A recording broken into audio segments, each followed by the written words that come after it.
Señor, usa mi vida como instrumento para poder, Señor, canalizar tu palabra y poder entenderla y poder, Señor, disfrutar de esta hora, Señor, de clase. Gracias, Señor, en el nombre poderoso de Jesús. Gracias, Señor. Gracias, Señor. Gracias, Señor. Muy bien, vamos avanzando, hermanos. Como hemos venido en las clases anteriores, ¿verdad? Y la última a donde nos habíamos quedado era el libro que habíamos terminado, era el libro de Ruth, ¿verdad? Ese era el periodo todavía de los jueces, ¿se recuerdan? Que dice la Biblia que cada uno hacía, ¿verdad?, lo que bien le parecía. Y luego ahora nos saltamos al primer libro de Samuel, que todavía, hermanos, es el periodo de los jueces, ¿verdad? Entonces, este libro tiene digamos así, sus personajes principales y debido al tiempo quizás no vamos a poder ir, hermanos, paso a paso, ¿verdad? Capítulo por capítulo, porque es bien grande el libro de Samuel, ¿verdad? El libro de tanto primero como segundo libro son bien extensos. Entonces, por eso vamos a ir un poco avanzando a grandes pasos, ¿verdad? Por el tiempo que no nos permite detenernos tanto. Antes de comenzar, quiero notificarles que creo que va a venir la hermana Stephanie Contreras a tomarnos una fotografía para efecto de récord, ¿verdad? Y tenerlo ahí. Entonces no se vayan a asustar, ¿verdad? No hubieras hecho el domingo pasado para poner el guapo.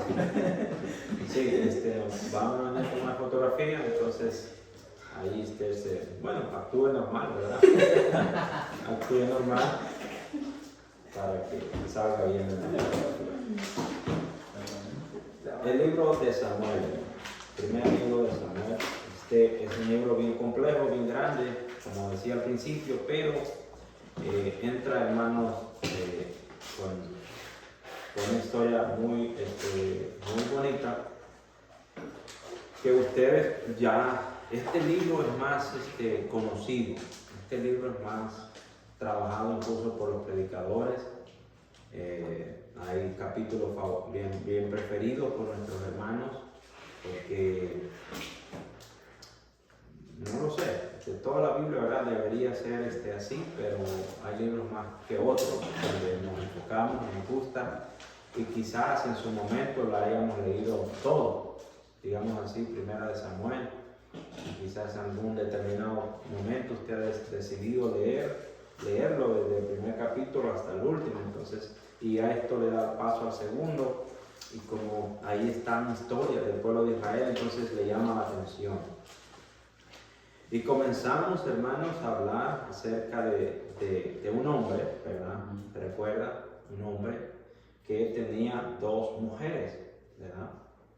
Ese hombre, ¿verdad?, se llamaba Elcana, ¿verdad?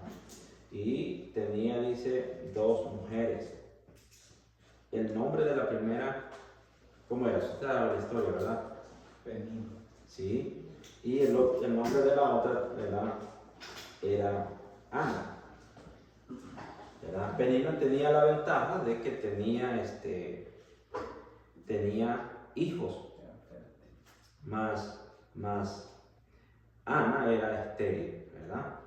Comienza la historia a decirnos que hubo un hombre, ¿verdad?, de Ramataim, de Sofí, del monte de Efraín. ¿Ve? Hasta dónde viene a resaltar Efraín. ¿Te recuerdas que lo habíamos estudiado en el libro de Josué?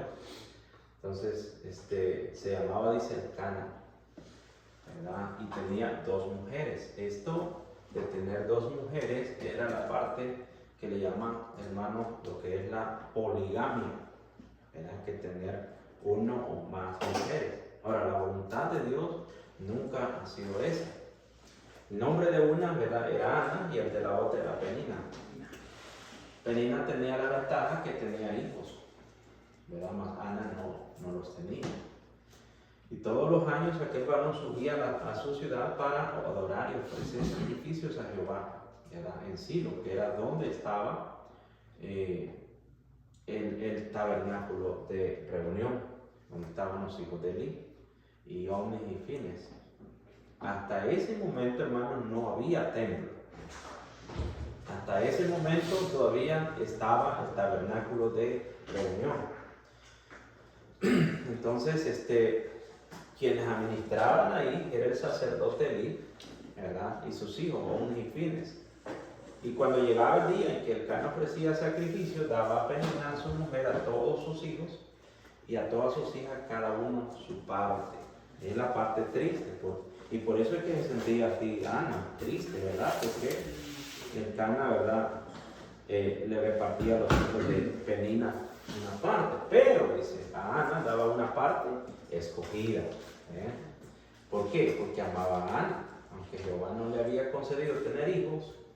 Y mire, y su esposa decía, y su rival la estaba enojándola, entristeciéndola, porque Jehová no le había concedido tener hijos. Así hacía cada año cuando subía a la casa de Jehová.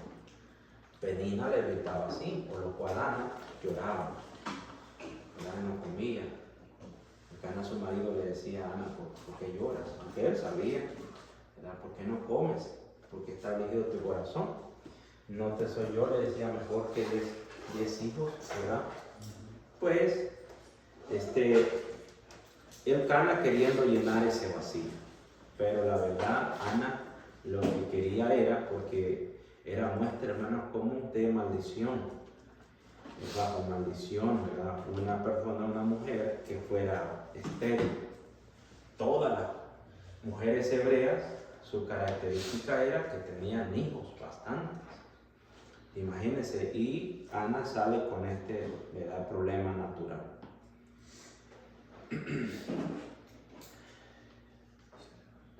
Sí, el versículo 12, del versículo 12 al 18, creo que me pasé ahí.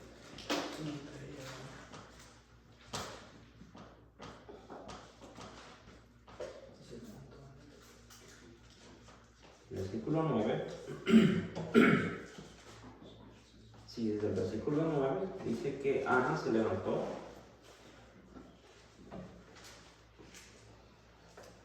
y se levantó Ana después que hubo comido y bebido en Silo, y mientras el sacerdote estaba sentado en la silla junto a un pilar del templo de Jehová, ella con amargura de alma oró a Jehová y oró abundantemente. E hizo voto diciendo: Jehová de los ejércitos, si te dignares mirar a la aflicción de tu sierva y te acordares de mí y no te olvidares de tu sierva, sino que dieres a tu sierva un hijo varón, yo lo dedicaré a Jehová todos los días de su vida, y no pasará navaja sobre su cabeza.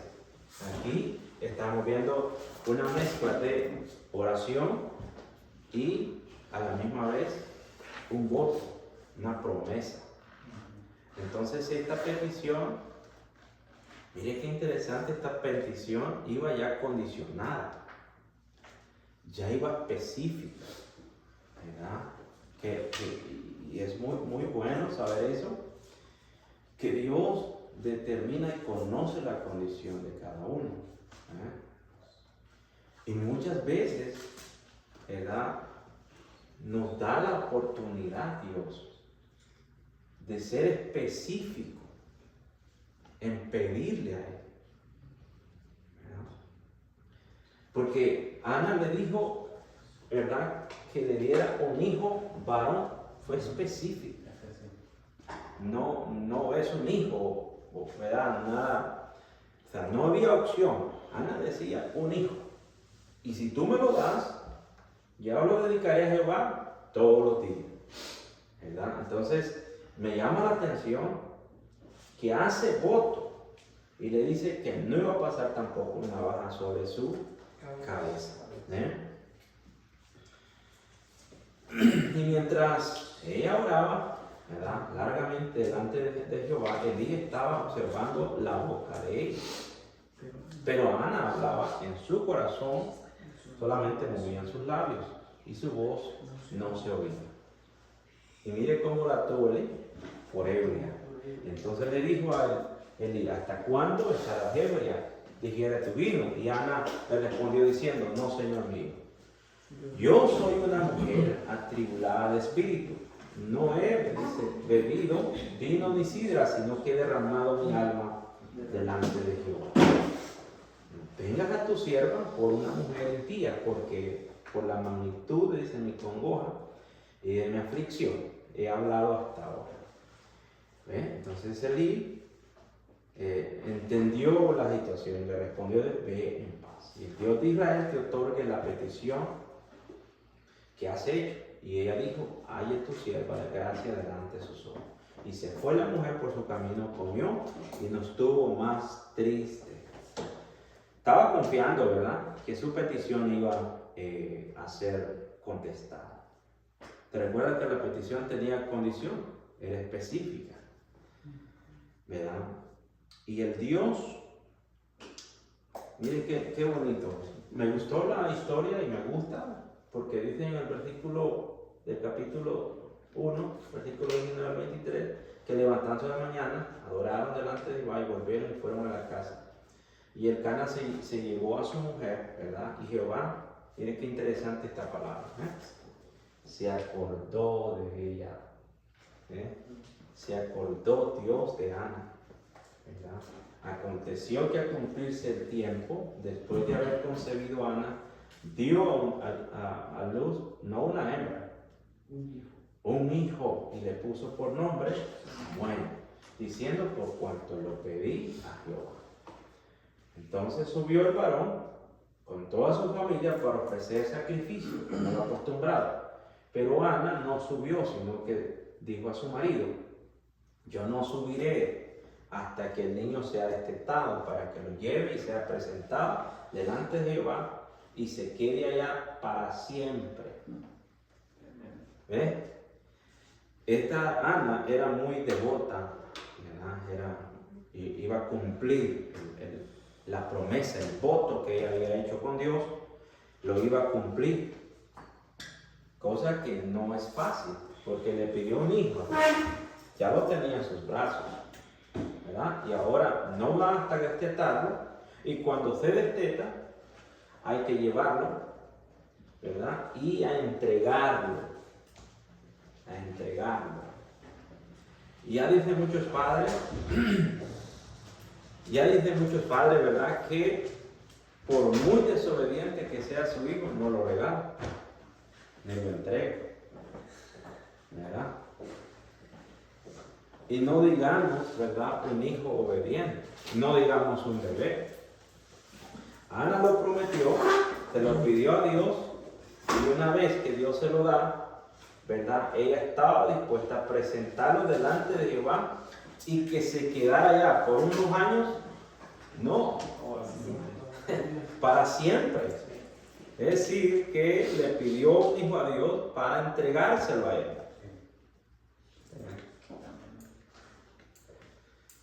Y el Cana, su marido, le respondió, haz lo que bien te parezca. Cuando un esposo ve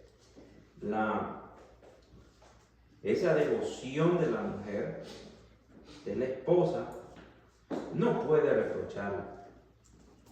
Porque aunque es un matrimonio, los tratos con Dios son únicos, son personales. Y a veces los matrimonios, uno es más entregado que otro. Y el que es menos entregado tiene que ajustarse al que es entregado. Porque como se vea el Cana era un devoto. Era un hombre que año a año iba a ofrecer sacrificio. Más Ana, ella sabía el trato que tenía con Dios. Y sabía que tenía que presentarse con su niño ya destetado para entregarlo ya para siempre. Para entregarlo para siempre. Haz lo que bien te parezca, porque entonces el Cana no le discutió. Y era hijo del Cana también, ¿verdad? Quédate hasta que lo destete, solamente que cumpla Jehová su palabra. Y se quedó la mujer y crió a su hijo hasta que se destetó.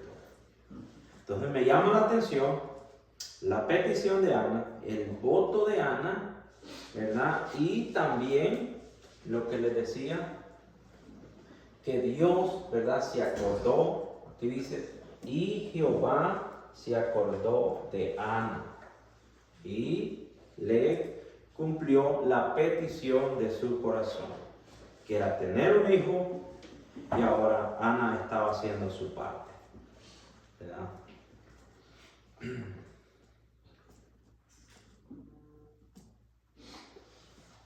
Después entonces que lo hubo destetado, lo llevó consigo con 3 becerros, un efa de harina, una vasija de vino, y lo trajo a la casa de Jehová en Silo. Y el niño era pequeño, y matando un becerro lo trajeron al niño a Eli. Y ella dijo: oh Señor mío, vive tu alma, Señor mío, yo soy aquella mujer que estuvo aquí junto a ti orando a Jehová, porque este niño oraba y Jehová me lo dio lo que le pedí.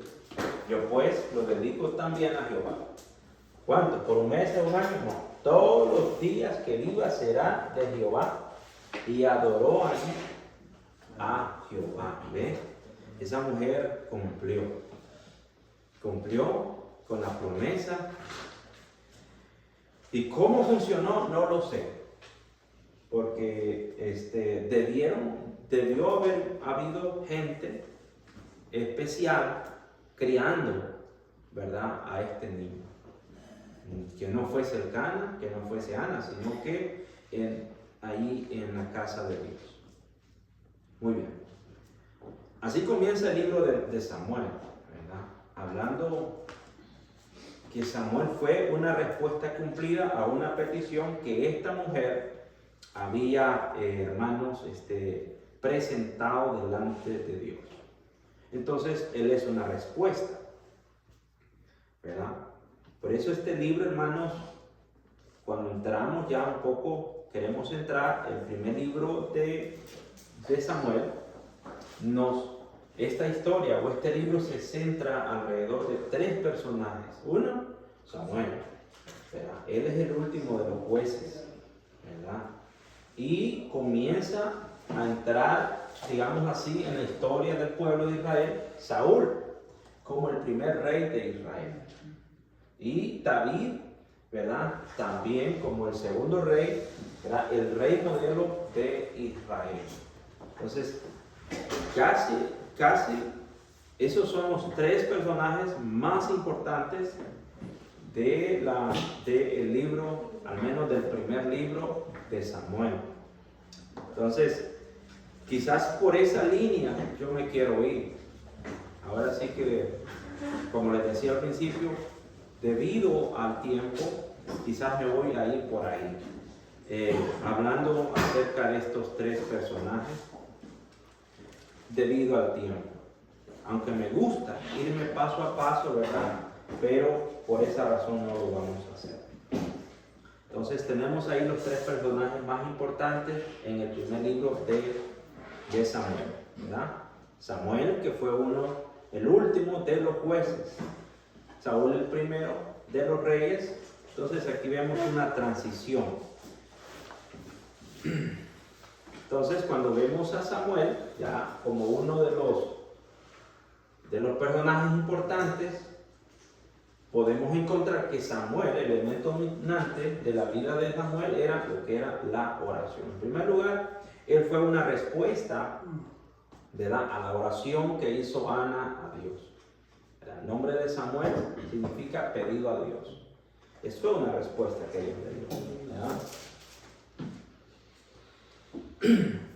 Aconteció que al cumplirse el tiempo, después de haber concebido a Ana, dio a luz un hijo y le puso por nombre Samuel, diciendo: por cuanto lo pedí a Jehová.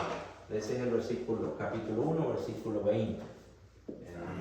Entonces, como era un hombre que se centraba, ¿verdad?, en la oración, encontramos ahí, si me busca usted capítulo 7, versículo 2, por favor.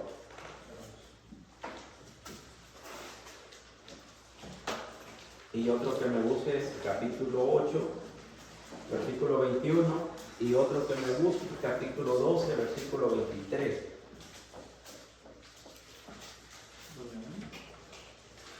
El primero sería 7, 2 al 13.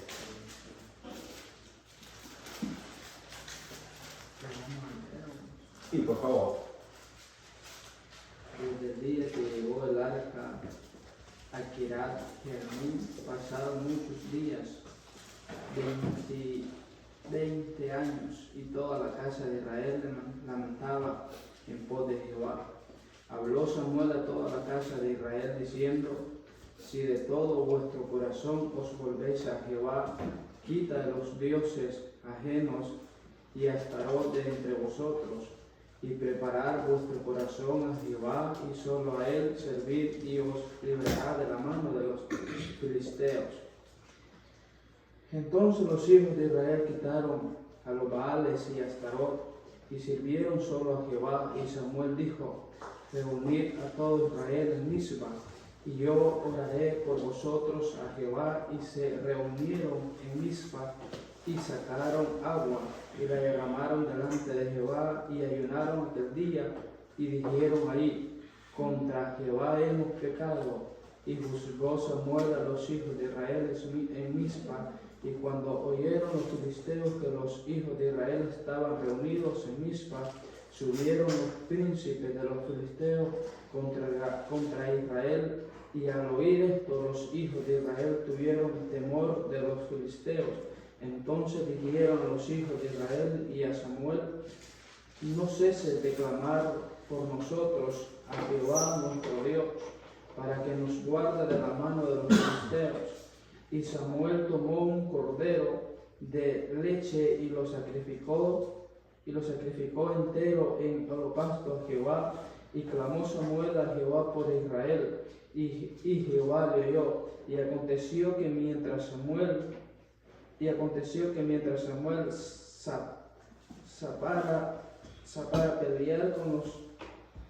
para pelear con los hijos de Israel, mas Jehová tronó aquel día con gran estruendo sobre los filisteos, y los atemorizó, y fueron vencidos delante de Israel. Y saliendo los hijos de Israel de Mizpa, siguieron a los filisteos, hiriéndolos hasta abajo de Betcar. Y tomó luego Samuel una piedra y la puso entre Mizpa y Sen, y le puso por nombre Ebenezer, diciendo: hasta aquí nos ayudó Jehová. Así fueron sometidos los filisteos, y no volvieron más a entrar en el territorio de Israel, y la mano de Jehová estuvo contra los filisteos todos los días de Samuel. Amén. Muy bien, ya ves, era su vida, la vida de Samuel, entregada a la oración a favor del pueblo de Israel. ¿Verdad? Lastimosamente el tiempo, hermanos, en esta ocasión el pueblo de Israel había peleado, el enemigo eran los filisteos. La historia es bien larga, pero habían intentado pelear, fracasaron, ¿verdad? Entonces se les ocurrió la idea de traer el arca del pacto a la guerra, ¿verdad? Y estando en la guerra, perecieron también. Murieron muchos soldados del pueblo de Israel. Entonces los filisteos tomaron el arca del pacto y se la llevaron.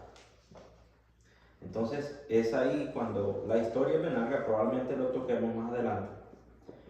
Los filisteos regresaron al arca del pacto, pero siguieron predominando y sometiendo al pueblo de Israel, porque ellos eran la potencia, ¿verdad?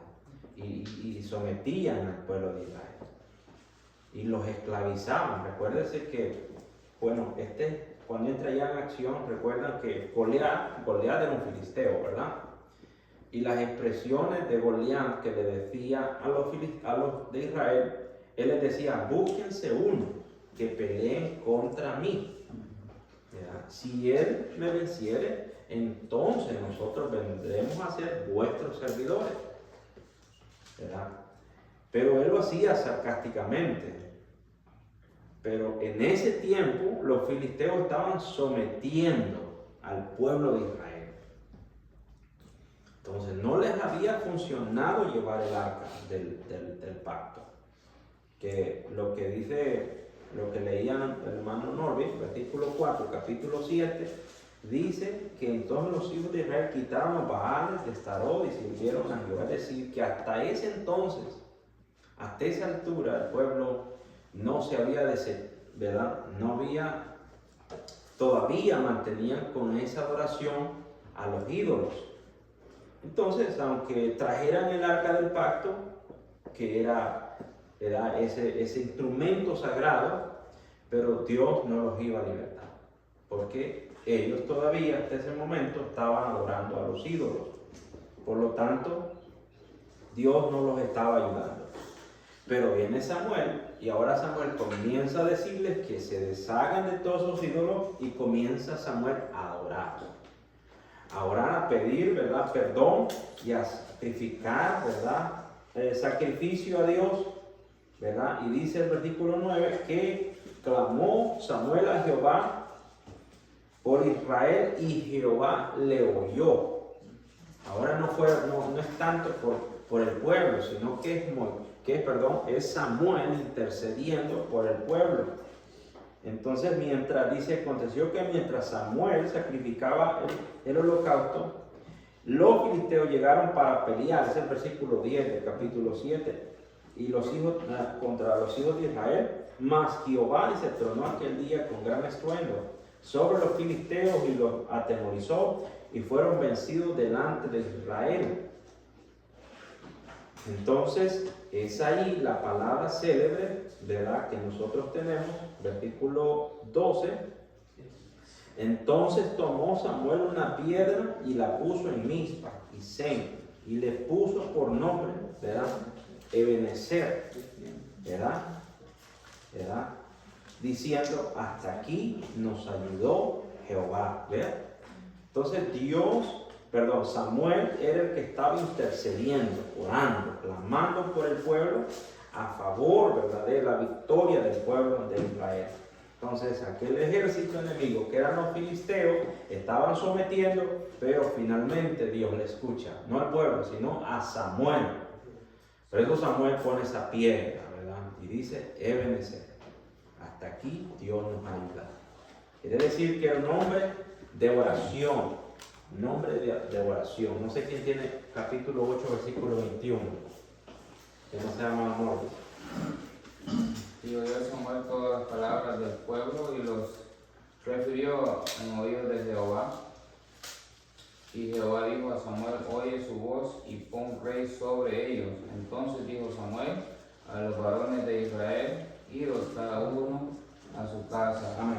A vuestra casa. Amén. Otra ciudad. Ahí se deja ver, de acuerdo a lo que leía la mano, es que como es un hombre de oración, le presenta a Dios el caso, ¿verdad? El caso que leía el hermano Naúm, es al final del capítulo, cuando el pueblo le dice a Samuel que quieren un rey, porque quieren ser igual o semejante a los otros pueblos que tienen rey. Entonces, ¿cómo le presenta este caso Samuel a Dios? Bueno, se va en oración. Y Jehová dijo a Samuel, oye su voz y pon rey sobre ellos. Entonces dijo Samuel a los varones de Israel, idos cada uno a vuestra ciudad. ¿Sí? Entonces había una comunicación entre Samuel y el Señor. Dios estaba atento. Quiere decir, hermanos, que Dios va a escuchar, ¿verdad?, el clamor de cada quien, bien sea esto bueno o también sea esto malo. ¿Verdad? Samuel le solía decir. ¿Quién tiene el capítulo 12, versículo 23? Que no sea malo. Así que lejos sea de mí que peque yo contra Jehová, cesando de rogar por vosotros, antes os instruiré en el camino bueno y recto.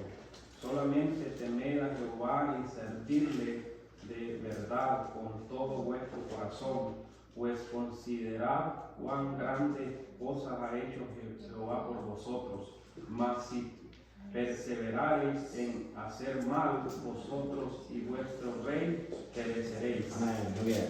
¿Ve? Quiere decir que era un hombre que estaba intercediendo. Un hombre que estaba, ¿verdad? Su vida era completamente dispuesta a estar intercediendo y a rogar a Dios por el pueblo de Israel. Está dando cuenta que era un juez completamente diferente a los otros jueces que hemos visto anteriormente. Por eso era un juez, ¿verdad? Que era el último juez de Israel.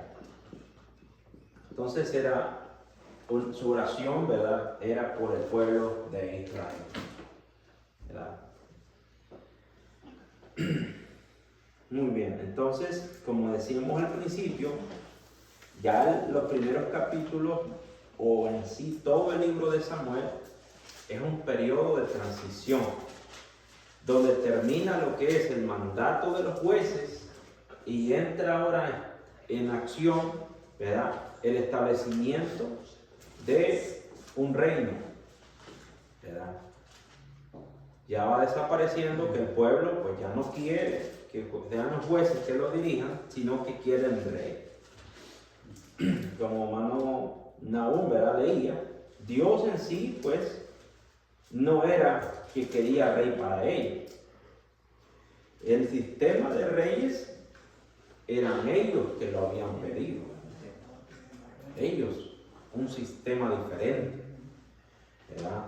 Entonces, y Dios, ¿verdad? Samuel, hermano, Samuel se sentía triste, digamos así, decepcionado, y le presenta el caso a Dios. Porque dice el capítulo 8, versículo 6, que Samuel oró a Jehová. Ese es el versículo 6. El versículo 7 dice, y dijo Jehová a Samuel, oye la voz del pueblo, le dice, en todo lo que te digan, porque le dice, no te han desechado a ti. No, ¿verdad?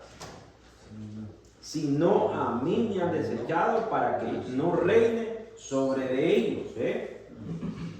Y le vuelve a decir Dios en el versículo 9 del capítulo 8, ahora pues oye su voz, mas protesta solamente contra ellos y muéstrales cómo les tratará el rey que reinará sobre de ellos.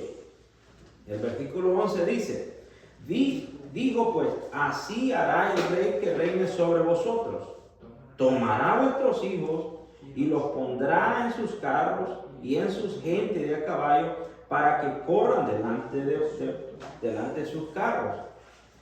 También nombrará para sí jefes de miles y jefes de 50, los pondrá a sí mismo a que aren sus campos y cieguen sus mieses y que hagan sus armas de guerra y los pertrechos de sus carros.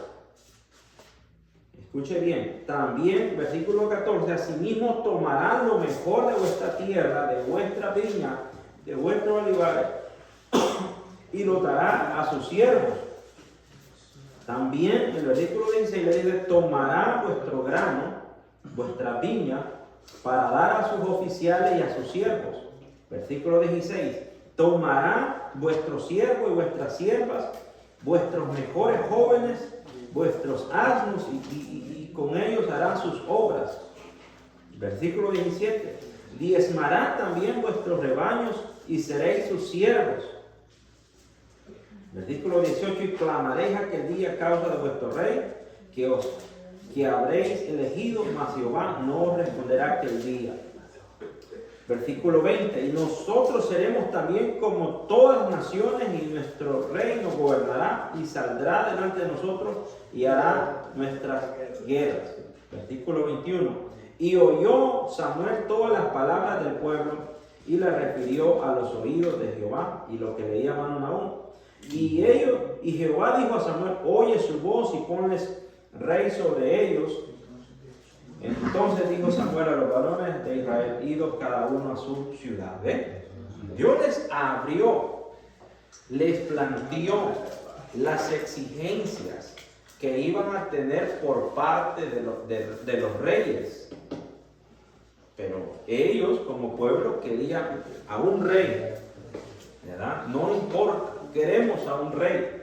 Entonces Dios le dice a Samuel, escúchales, haz lo que ellos quieran.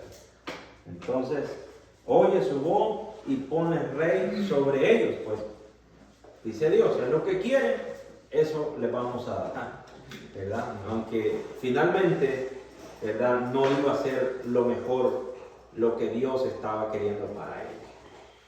El nacimiento, vemos en el capítulo 1, ¿verdad? Vemos el nacimiento y dedicación, ¿verdad?, de Samuel, que es lo que hemos visto, ¿verdad?, en el capítulo 1. En el capítulo 2, ¿verdad?, sí, vemos también el fracaso del penúltimo juez de Israel, ¿verdad? Ahí lo vemos. Está en el versículo 12 al 36, ¿verdad? Yo sé que ustedes conocen esa historia, ¿verdad? Pero para adelantarnos un poco, quiero saltarme al versículo 23. Los hijos de Elí estaban cometiendo pecados, ¿verdad? El versículo 22 dice que Elí era ya muy viejo y oía todo lo que sus hijos hacían en todo, ¿verdad?, en todo Israel, y cómo dormían con las mujeres que velaban a la puerta del tabernáculo de reunión. Y les digo, ¿por qué hacéis cosas semejantes? Porque yo oigo que todo este pueblo vuestras malos procederes. No, hijos míos, le dice, porque no es buena fama la que yo oigo, pues hacéis pecar a todo el pueblo de Jehová. Si el hombre, ¿verdad?, peca contra el hombre, los jueces lo van a juzgar. Mas si alguno pecare contra Jehová, ¿quién rogará por él? Pero ellos no oyeron la voz de su padre, porque Jehová había resuelto hacerlos morir, ¿verdad? En el versículo, sí, bueno, ahí vemos nomás nosotros que se deja ver el fracaso, ¿verdad?, de Elí, tanto como padre y también como sacerdote, ¿verdad? Eso, digamos así, ya se le había salido a Elí de las manos el control tanto del templo como también el control de sus hijos. Ahora sí que los hijos hacían lo que bien les parecía en el templo. Y ya no se ve una autoridad de un padre, tampoco se ve la autoridad de un sacerdote, ¿verdad?, para corregir. Por eso el castigo no solo viene para los hijos, sino que también es para el padre, ¿verdad? Porque, pues, en lugar de Elí, ¿verdad?, como juez y sacerdote quedó, ¿verdad?, Samuel. Y eso es lo que encontramos en el capítulo 3, ya el numeral 3, el llamamiento de Samuel y su niñez. Que esta, ¿verdad?, los estudiosos la comparan, hermanos, casi similar a la vida de Jesús. Porque Samuel creció en el templo, dedicado, ¿verdad?, a las cosas de Dios. Y desde pequeño Dios comenzó a tratar con él, a tal grado que Samuel no conocía a Dios, ni tampoco sabía cómo Dios se manifestaba a los hombres. Cuando Dios les hace el llamado a Samuel, no sabe de qué se trata. ¿Ah? Por eso van de Elí y le dice, ¿por qué me has llamado? Cuando el llamado de Dios. Entonces, ve y acuéstate, nadie te ha llamado. Luego nuevamente el llamado otra vez. Samuel, Samuel. Y luego Elí entiende que es Dios que lo está llamando. ¿verdad? Y ya le da la forma cómo responderle para que pues atienda el llamado que él estaba recibiendo. Por eso en el capítulo 3 vemos el llamamiento de Samuel. Hizo una iglesia, ¿verdad?, maravillosa, porque creció en el templo de Dios, sirviendo.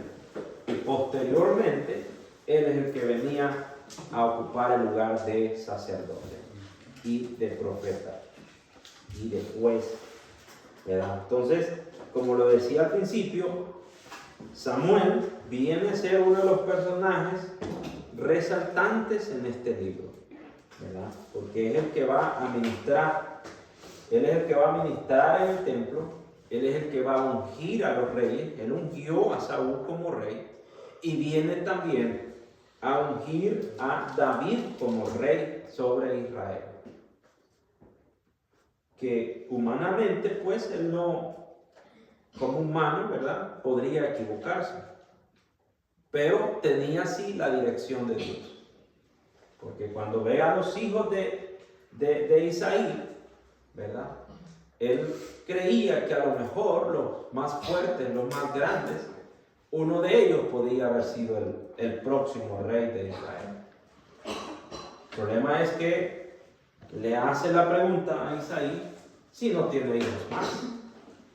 Y el padre le dice que sí, que hay uno, pero que este es el que cuida las ovejas de su padre. Entonces le dice, ve y tráelo porque no lo vamos a sentar hasta que tú no lo hayas traído. Cuando él viene, lo ve un joven hermoso, entonces Dios le deja saber que ahí estaba el próximo rey de Israel. Humanamente podría equivocarse, pero tenía la dirección de Dios. Tenía esa dirección, ¿verdad? Y qué bueno, ¿verdad?, tener lo que es la dirección de Dios.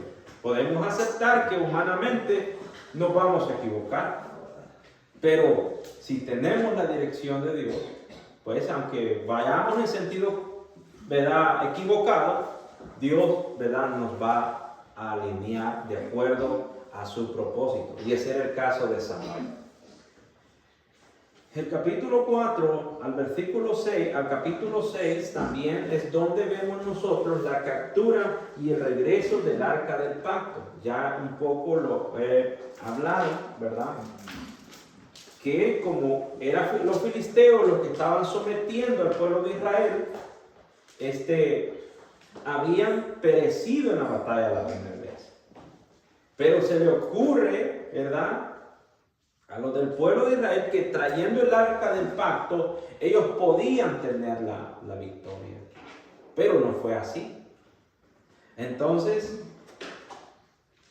perecieron. Y los filisteos tomaron el arca del pacto y se la llevaron, ¿verdad?, para tierra de los filisteos.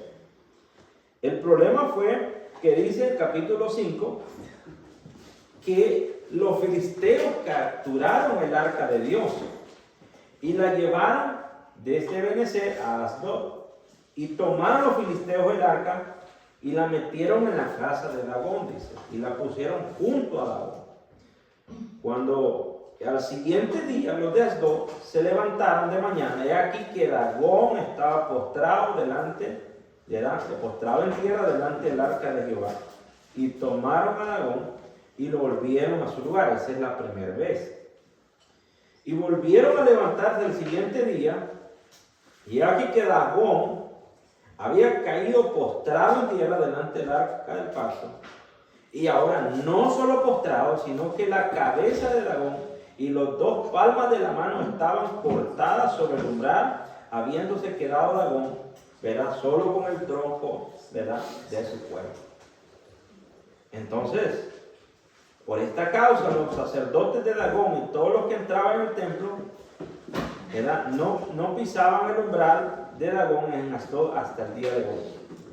Y se agravó la mano de Jehová sobre los de Asdod y los destruyó y los hirió con tumores en todo ese territorio. ¿Ve? Entonces generó, ¿verdad? Dios estaba de alguna manera castigándolos porque ellos, ¿verdad?, habían demostrado el poder de poder someter al pueblo de Israel y atreverse, ¿verdad?, de tomar el arca del pacto. Entonces, y Dios, cosas muy pequeñas que estaba haciendo era, la primera, hacer que Dagón amanezca, ¿verdad?, postrado al arca del pacto. Ese era lo primero. Lo segundo, amanece ahora sin cabeza y sin las palmas de las manos. Ya eso les alarmó. ¿Quién está haciendo eso? ¿Verdad? Entonces comienza Dios a castigar a los filisteos con tumores. Y comienzan ellos a analizar cómo y de qué manera se iban a quitar de ese problema. Porque ahora el problema ya lo tenían internamente. ¿Verdad? Lo tenían internamente. Y por eso los filisteos en el capítulo 6 lo que hacen es regresar el arca del pacto. Ese arca del pacto, hermanos, que es, hermanos, que representa propiamente, hermanos, lo que es la gloria de Dios. Que estaba, ¿verdad? Me gusta una clase que damos, que es la parte de la tipología. Ese es, hermanos, el instrumento que se encuentra en el lugar santísimo. ¿Y quién era el único que tenía acceso ahí? Era el sumo sacerdote, ¿verdad? Y allí pues nadie podía tocarlo. Ustedes se van a dar cuenta cuando pasemos esa materia que Dios le mandó a Moisés, le dio el plan, dice la Biblia, de cómo hacerlo. Y tenía unas argollas en los extremos del arca para que cruzaran una vara a ambos lados y no tocaran el arca del pacto, sino que para levantarla y movilizarla tenía que ser nomás las varas, no el arca del pacto.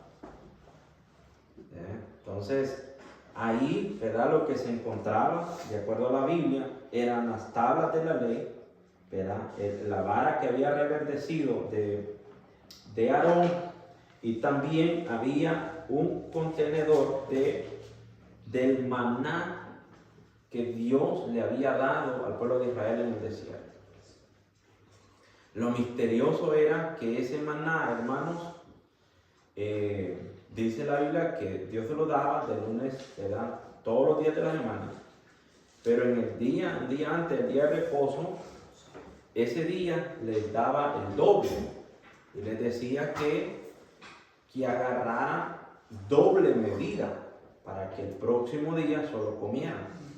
Pero ellos no podían agarrar en exceso, solamente era lo que ellos iban a consumir. Si ellos consumían, si ellos agarraban y acumulaban más de lo que iban a consumir, eso se podría, se engusanara. Entonces, me llama la atención que cuando Dios permite, ¿verdad?, hace que eso se pudra, pero en el arca del pacto no. ¿Verdad? En el arca del pacto no se consume, no se pudre. Otra cosa, ¿verdad?, que siempre hemos notado es que en el lugar santísimo, ¿verdad?, nadie, si usted cuando veamos esa materia va a ver que solamente el sumo sacerdote podía entrar. ¿Verdad?, en su vestidura llevaba campanillas y unas granadas que iban haciendo ese sonido. Entonces eso significaba que el sumo sacerdote estaba en movimiento, estaba, ¿verdad?, practicando el trabajo que iba a hacer.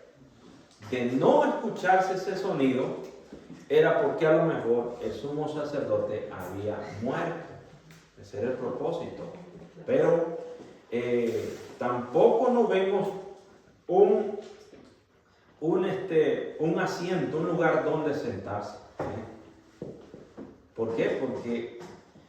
Porque cuando se está ejerciendo el ministerio, cualquiera que sea, no es tiempo de sentarse, sino que hacer el ministerio para el cual ha sido encomendado.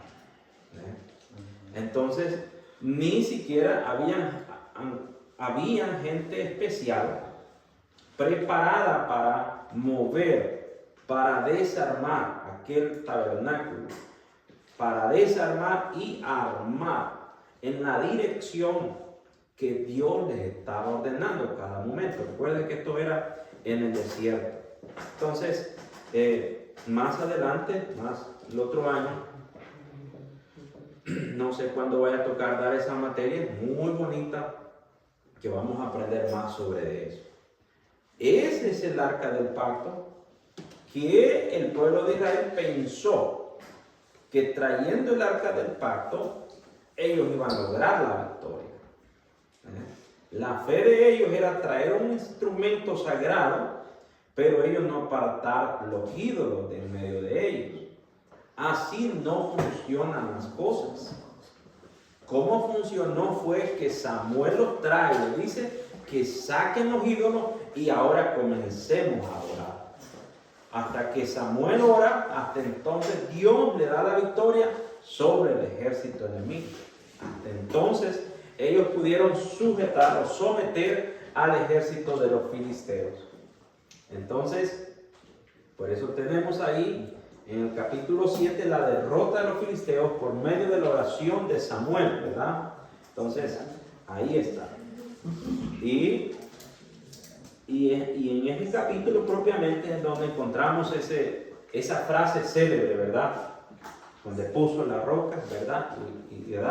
Y dijo, Ebenezer, ¿verdad? Ustedes saben lo demás. Hasta aquí nos ayudó Jehová, ¿verdad? Entonces, ahí termina esa victoria.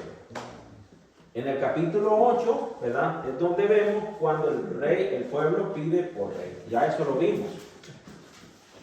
Y entonces en el capítulo 9, ¿verdad? Es cuando ya Saúl es elegido como el rey, el primer rey de Israel. Este hombre, hermanos, tenía cualidades físicas buenas, porque entre los israelitas, él era desde el hombro para arriba, no había uno como Saúl. También tenía cualidades muy buenas, era humilde, era un hombre dispuesto a trabajar, y pues fue el primer rey de Israel, ¿verdad? Entonces, eso lo vemos en el capítulo 9, el capítulo 10. En el capítulo 11 vemos la primera guerra de Saúl, la primera batalla que él tiene. Entonces, el capítulo 12, que es lo que hemos hablado, cuando Dios le advierte, perdón, no, esto no es así. Sí, el capítulo 12, ahí quizás me equivoque. Sí, ahí me equivoco. Capítulo 12 encontramos la vida, ¿verdad? Un discurso de Samuel. El discurso de Samuel, hermanos, que es donde vemos lo que es la transparencia de Samuel. Y se pone en tela de juicio enfrente de todo el pueblo, ¿verdad? Enfrente de todo el pueblo. Capítulo 12, si usted lo tiene ahí. Dice que Samuel dijo a todo el pueblo de Israel: he oído vuestra voz en todo cuanto me habéis dicho, os he puesto rey. Ahora pues aquí vuestro rey está delante de vosotros. Samuel reconoce que él ya está viejo, ¿verdad? Y lleno de canas, pero mis hijos están con vosotros y me han dado delante de vosotros desde mi juventud hasta este día. He aquí estoy, ¿verdad? Atestiguad contra mí delante de Jehová y delante de su ungido.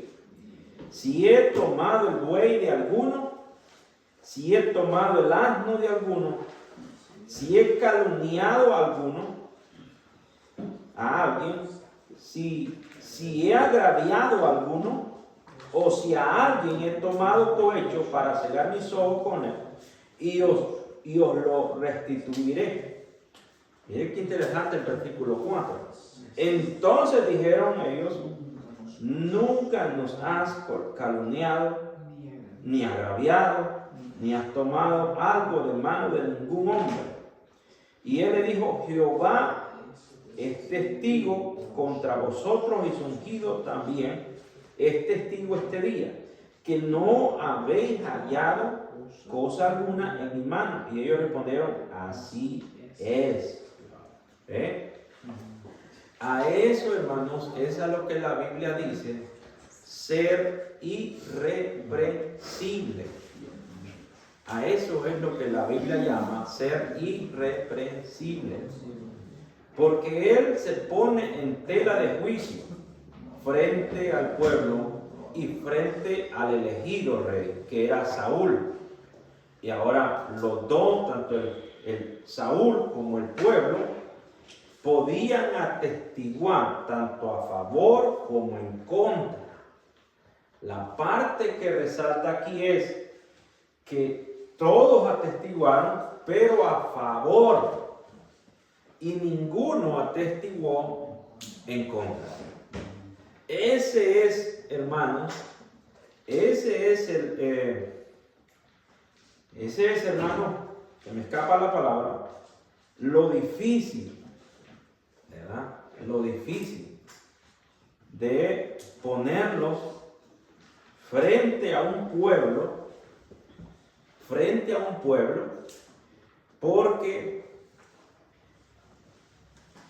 porque esta es una medida o este es un nivel bien alto.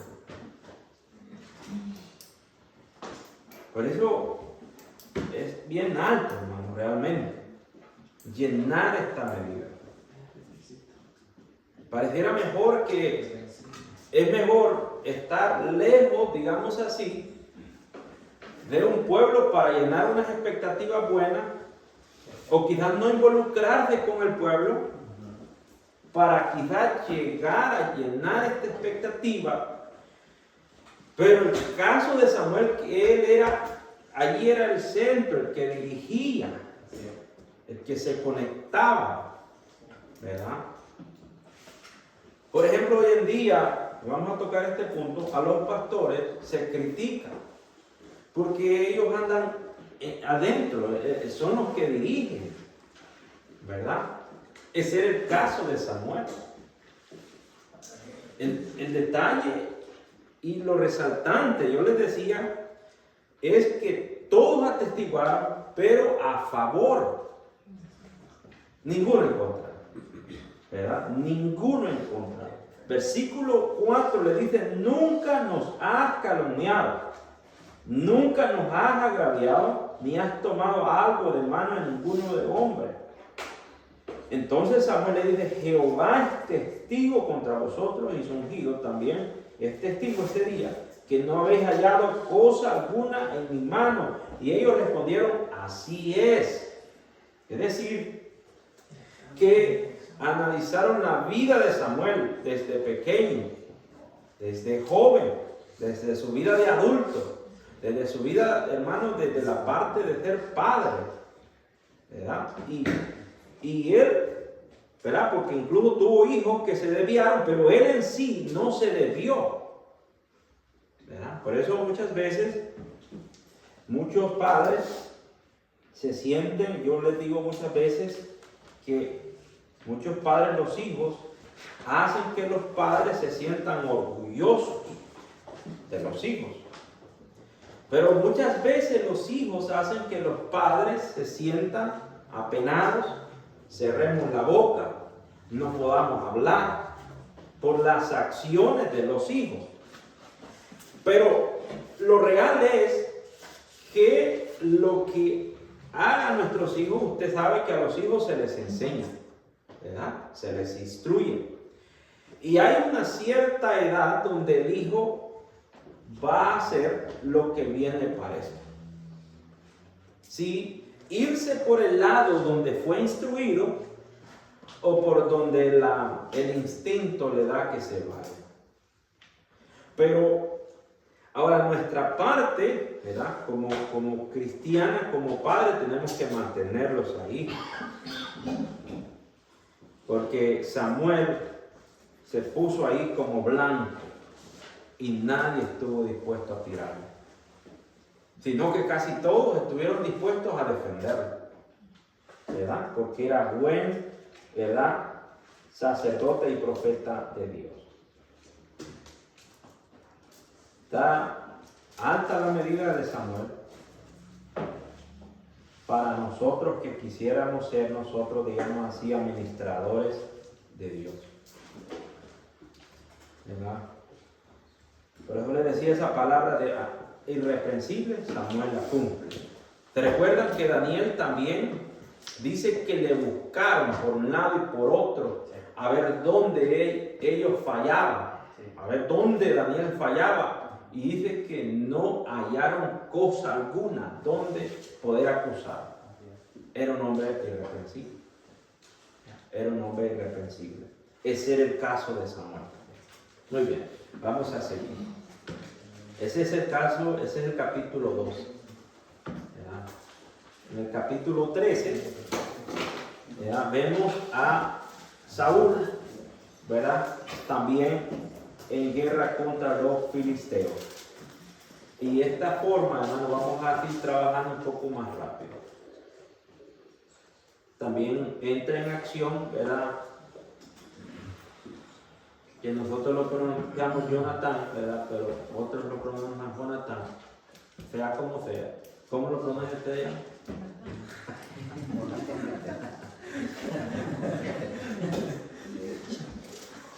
El guerrero Jonathan, ¿verdad? Que tuvo, por supuesto, se caracterizó por tener una amistad fuerte también con David, ¿verdad? Vamos a ver también en el capítulo 15, ¿verdad?, que me gusta resaltar ahí, del 1 al 23, donde se ve la obediencia, ¿verdad?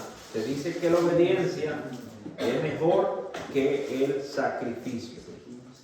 Ya era Saúl el rey de Israel, pero todavía, ¿verdad?, estaba el sacerdote Samuel. ¿Quién me ayuda con el versículo 1? Y se para hasta el 3, por favor. Alguien que me ayude a leer, Alexis. O Janet, usted lo tiene. Sí. Después Samuel dijo a Saúl: Jehová me envió a que te ungiese por rey sobre tu pueblo Israel. Ahora pues está atento a las palabras de Jehová. Así ha dicho Jehová de los ejércitos: Yo castigaré lo que hizo Amalek a Israel al oponerse en el camino cuando subía de Egipto. Ve pues y iré a Amalek y destruiré todo lo que tiene y no te apiades de él. Mata a hombres, mujeres, niños y aún los de pecho, vacas, ovejas, camellos y asnos. Amén. En el versículo 3 está la orden: mata todo, esta es la orden, destruye todo, ¿verdad? Número 4, Alexis, ¿me entiendes?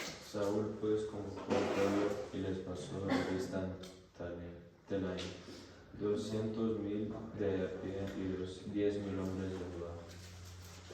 Sí. Y viniendo Saúl a la ciudad de Amalek, puso emboscada en el valle. Y dijo Saúl a los ceneos: Idos apartaos y salid de entre los Amalek, para que no os destruyan juntamente con ellos, porque vosotros mostrasteis misericordia a todos los hijos de Israel cuando subían de Egipto. Y se apartaron los ceneos de entre los hijos de Amalek. Y Saúl derrotó a los amalecitas desde Javila hasta llegar al sur, que está al oriente de Egipto. Y tomó vivo a Agag, rey de Amalek, pero a todo el pueblo mató a filo de espada. Amén.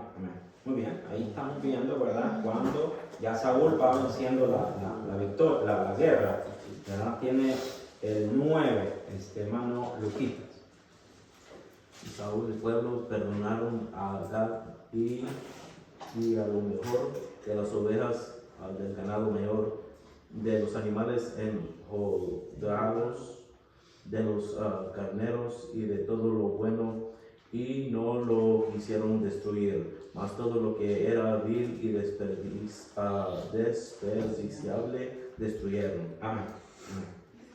Ahí puede ver usted que comienza ya Saúl a desobedecer, ¿verdad? Porque ya perdonaron la vida del rey y todo lo mejor de las ovejas y del ganado y todos los animales, ¿verdad? Más gordos, ¿verdad? Alguien que me ayude con el 10. Ángel.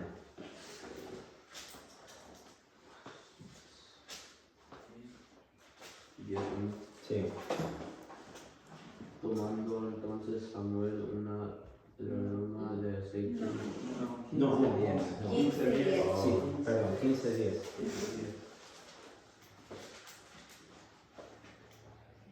Y vino palabra de Jehová a Samuel diciendo: me pesa haber puesto por rey a Saúl, porque se ha vuelto de en pos de mí y no ha cumplido mis palabras, y se apesadumbró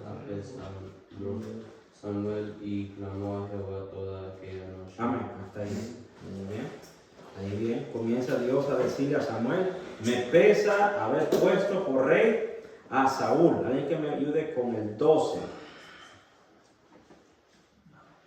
Madrugó luego Samuel para ir a encontrar a Saúl por la mañana.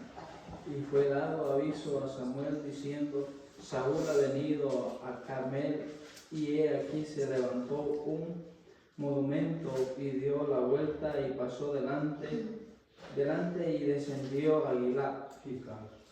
Vino pues Samuel a Saúl, y Saúl le dijo: bendito seas tú de Jehová, yo he cumplido la palabra de Jehová. Samuel entonces dijo: pues qué balido de ovejas y bramido de vacas es este que yo oigo con mis oídos. Amén.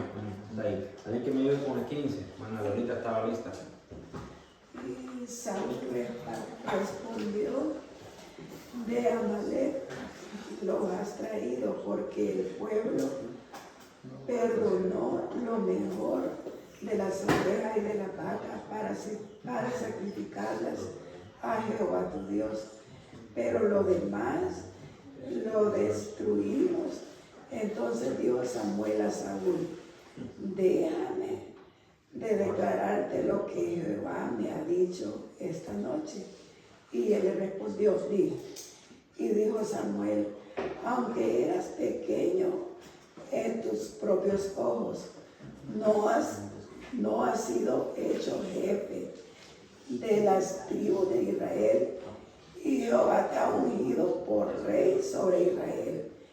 Y Jehová te envió en misión y dijo: ve, destruye a los pecadores de Amalek y hazles guerra hasta que los acabes. Continúo. Sí. ¿Por qué pues no has oído la voz de Jehová, sino que vuelto al botín has hecho lo malo ante los ojos de Jehová? Amén. Muy bien. Hasta ahí comienza ya lo que es la reprensión, ¿verdad?, de Samuel hacia Saúl, ¿verdad?, por no haber hecho la orden, ¿verdad?, todo conforme a la orden que Dios le había dado. ¿Quién me ayuda de las que están atrás? ¿Usted, Viatoro? Sí. 20. Y Saúl respondió a Samuel: antes bien he obedecido la voz de Jehová y fui a la misión que Jehová me envió, y he traído a Agag, rey de Amalek, y he destruido a los amalecitas. Mas el pueblo tomó el botín, ovejas y vacas, las primicias del anatema, para ofrecer sacrificios a Jehová tu Dios en Gilgal. Y Samuel dijo: se complace Jehová tanto en los holocaustos y víctimas como en que se obedezcan las palabras de Jehová. Ciertamente el obedecer es mejor que los sacrificios y prestar atención a la grosura de los carneros. Amén. Tremendo, ¿verdad? Que es mejor obedecer, dice. De acuerdo en este contexto que Samuel está hablando con Saúl, ¿verdad? El 23 allá, Josué, no, Porque como 23. pecado de adivinación es la rebelión, y como ídolos de idolatría, la obstinación, por cuanto tú desechaste la palabra de Jehová, él también te ha desechado para que no seas rey. Amén, tremendo. Por cuanto le dice, tú desechaste la palabra de Jehová, él también te ha desechado para que no seas rey. Es decir, que Dios no anda rodeando, él es rey, ¿verdad? 24, ¿quién me ayuda? Bonito, o Kelly. Entonces Saúl dijo a Samuel, yo he pecado, pues he quebrantado el mandamiento de Jehová y tus palabras, porque temía al pueblo y consentía la voz de ellos. Perdona pues ahora mi pecado, y vuelve conmigo para que adore a Jehová. Y Samuel respondió a Saúl, no volveré contigo, porque desechaste la palabra de Jehová, y Jehová te ha desechado para que no seas rey sobre Israel. Santo. Ahí ha sido desechado por no haber obedecido a la voz de Dios. 27, ¿quién me ayuda? ¿Quién me ayuda?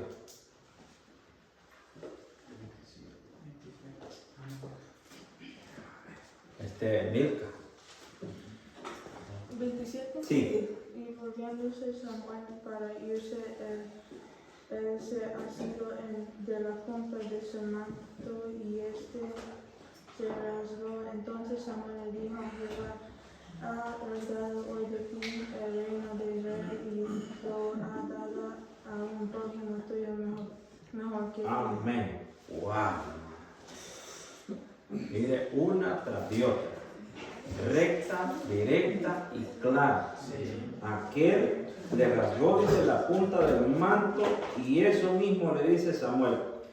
Jehová ha rasgado hoy de ti el reino de Israel y se lo ha dado a tu prójimo santo, uno mejor que tú.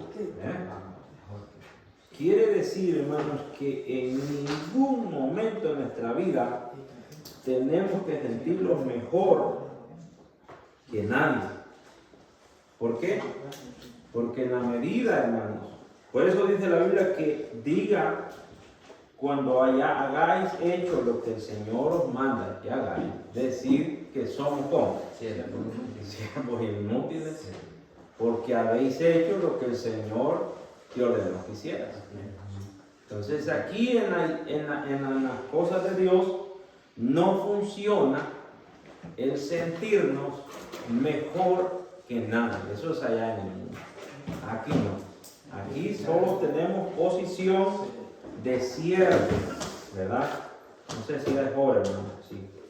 Entonces, ahí podemos ver nosotros cómo Dios le quita el reino a, ¿verdad?, a Saúl. Y qué fuerte, ¿verdad?, las palabras que le dicen. Que así, ¿verdad?, Dios había rasgado de Saúl el reino y se lo había dado a otro mejor que él.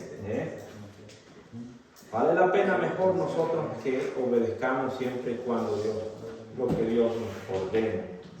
El tiempo ha transcurrido, hermanos. Vamos a llegar hasta ahí. El próximo domingo vamos a estar trabajando en lo que podamos.